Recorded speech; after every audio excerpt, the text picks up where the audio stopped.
दोस्तों, अब तक आपने कई सारी अमेजिंग आर्कियोलॉजिकल डिस्कवरीज के बारे में सुना होगा जो वाकई अद्भुत होती है। पर क्या कभी आपने इतनी ज्यादा विचित्र डिस्कवरीज के बारे में सुना है जिन्हें साइंटिस्ट और आर्कियोलॉजिस्ट भी आज तक सॉल्व नहीं कर पाए हैं? अगर नहीं तो इस वीडियो को बिना स्किप किए एंड तक जरूर देखिएगा, क्योंकि इसमें हम आपको यही बताने वाले हैं। तो आइए शुरू करते हैं इस मजेदार वीडियो को। Number 9, Nazi iron man Buddha. दोस्तों, नाजी के कुछ एक्सपर्ट्स ने एक अभियान के दौरान 1930 में बुद्धा की एक पुरानी मूर्ति खोजी थी, लेकिन उस समय उन्हें इसकी कीमत का कोई अंदाजा नहीं था। पर मॉडर्न रिसर्च में अब जाकर पता चला है कि ये मूर्ति बहुत ही कीमती उल्कापिंड के धातुओं से बनाई गई थी। इस मूर्ति के छाती पर एक स्वास्तिक यानी कि साथिया का निशान बना हुआ है। रिसर्चर्स के मुताबिक स्वास्तिक के निशान वाली ये मूर्ति करीब 1000 साल से भी ज्यादा पुरानी है और ये लोहे के एक दुर्लभ स्वरूप से तैयार हुई है, जिसमें निकल यानी कि गिल्ट भी मिला हुआ है। रिसर्च करने वाली टीम का मानना है कि ये धातु चिंगा उल्कापिंड का हिस्सा है, जो करीब 15,000 साल पहले साइबेरिया और मंगोलिया की सीमा पर गिरा था। उल्कापिंड के मलबे का पता 1913 में ही लगा, लेकिन जिस असली धातु से मूर्ति बनी है उसे कई सदी पहले ही इकट्ठा कर लिया गया था, जो काफी ज्यादा हैरान कर देने वाली खोज है। नंबर 8, व्हाइट शैमन मुरल। यह खोज दक्षिण पश्चिम टेक्सास के निचले हिस्से पैकोस कैन्यनलैंड्स में 1 मील ऊपर की ओर पैकोस रिवर और रियो ग्रांड के संगम वाले स्थान पर की गई है।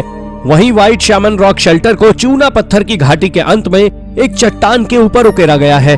वहां एक छोटे से एल्कोव में 26 फुट लंबा चित्रलेखों का संग्रह एक चिकनी दीवार पर फैला हुआ है, जो पश्चिम की ओर नजर आता है। आपको जानकर आश्चर्य होगा कि दीवार पर बनी इन आकृतियों के रंग समय के साथ फीके पड़ गए हैं। इन आकृतियों में से कुछ बहुत ही मनमोहक हैं, जिन्हें समझना काफी कठिन काम है। इनमें से कुछ तो साफ समझ आती हैं कि उनमें मानव या पशु जैसी आकृति बनी हुई है, और इसके बारे में एक और खास बात यह है कि ये डूबते सूरज के साथ पीले और लाल रंगों को तेज कर सकती है, जबकि एक पूर्णिमा का चांद सफेद छवियों को रोशन करता है। इसमें लंबे सिर की मानव आकृति भी शामिल है, जो साइट को इसका नाम देती है। इसी तरह के रॉक आर्ट के आंकड़े कुछ 20 फीट तक ऊंचे पैकोस और रियो ग्रांड के संगम के आसपास से करीब 90 मील के दायरे में 200 से अधिक चट्टानों को सजाते हैं। इसके बारे में रिसर्चर्स का मानना है कि 2500 ईसा पूर्व से 500 ईस्वी तक इन चित्रों का निर्माण किया गया था, जिसे पेकोस नदी की शैली के रूप में जाना जाता है। Number 7, bison massacre. दोस्तों, ये बात 500 बीसी के आसपास की है, जब नॉर्दर्न प्लेन कल्चर के लोगों के एक ग्रुप ने अल्बर्टा कनाडा में हजारों की तादाद में आर्टिफैक्ट छोड़े थे, जिसमें कई बोन फ्रैगमेंट्स और पत्थर के बने हथियार शामिल हैं। लेकिन शायद आपको ये जानकर ताज्जुब होगा कि इसमें 65 से ज्यादा बाइसन की हड्डियां शामिल थी। लेकिन इससे भी ज्यादा हैरानी की बात यह है कि वहां पर जो 100 से ज्यादा पत्थर के नुकीले हथियार खोजे गए हैं, वो सभी एक अलग प्रकार के पत्थर के बने हुए थे, जो वहां से करीब 624 मील की दूरी पर पाए जाते हैं। आप ये भी जान लें कि जहां ये पत्थर पाए जाते हैं, वहां भी करीब 8 बाइसन बोन का अरेंजमेंट देखने को मिला है। इन सभी चीजों को देखते हुए एक्सपर्ट्स का मानना है उस समय लोग ज्यादातर बाइसन का मांस खाना ही पसंद करते थे, और ये परंपरा न केवल अल्बर्टा में बल्कि वहां से 1000 किलोमीटर दूर नॉर्थ डकोटा में भी एक ही समय पर चल रही थी।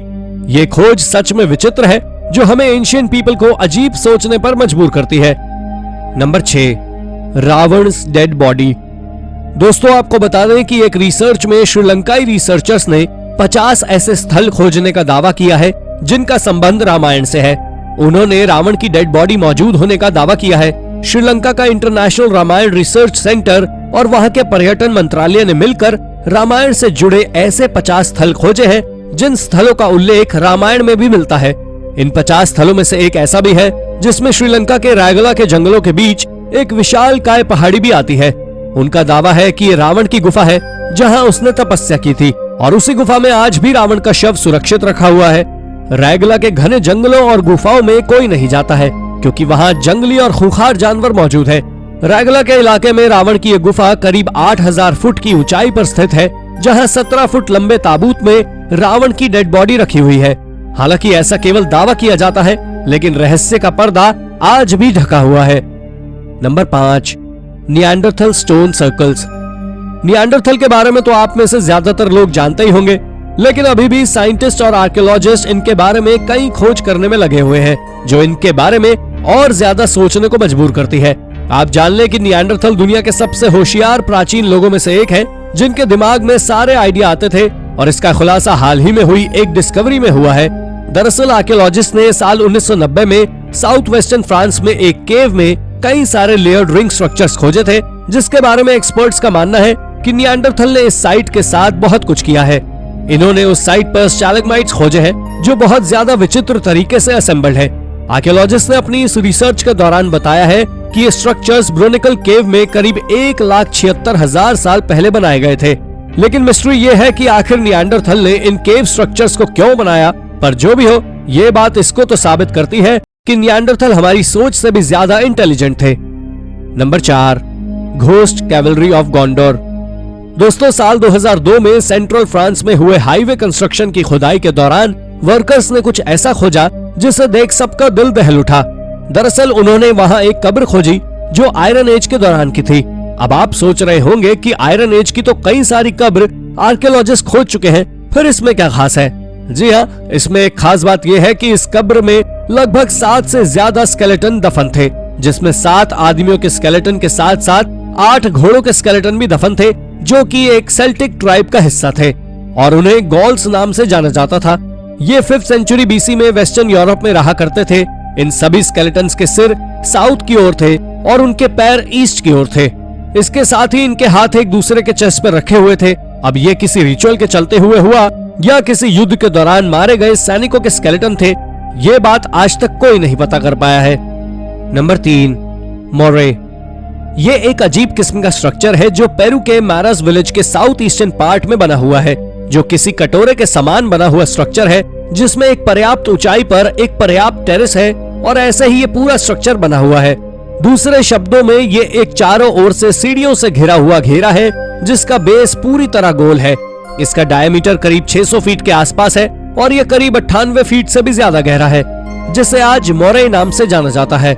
आपको जानकर आश्चर्य होगा कि यह दुनिया में इकलौती ऐसी प्राचीन साइट है जो करीब सी लेवल से 11,500 फीट की ऊंचाई पर है। इसे इनका साम्राज्य के द्वारा बनाया गया था, लेकिन इसके बनाने का कारण आज तक मिस्ट्री है। एक्सपर्ट्स का मानना है कि ये एक तरह का इरिगेशन सिस्टम है जिसे एंशिएंट सिविलाइजेशन उपयोग किया करते थे। आपको बता दें कि इसकी हर सीढ़ी पर तापमान अलग अलग होता है। ये वाकई एक बहुत अमेजिंग एंशिएंट टेक्नोलॉजी है। Number 2, rare statue of an elite woman.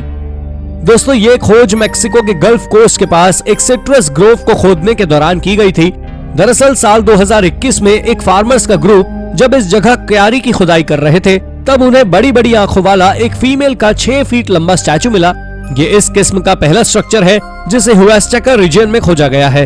हालांकि इस बात का अब तक कोई सबूत नहीं है कि ये स्टैचू आखिर किसका है। क्या ये किसी भगवान का है या फिर किसी एलीट वुमन का?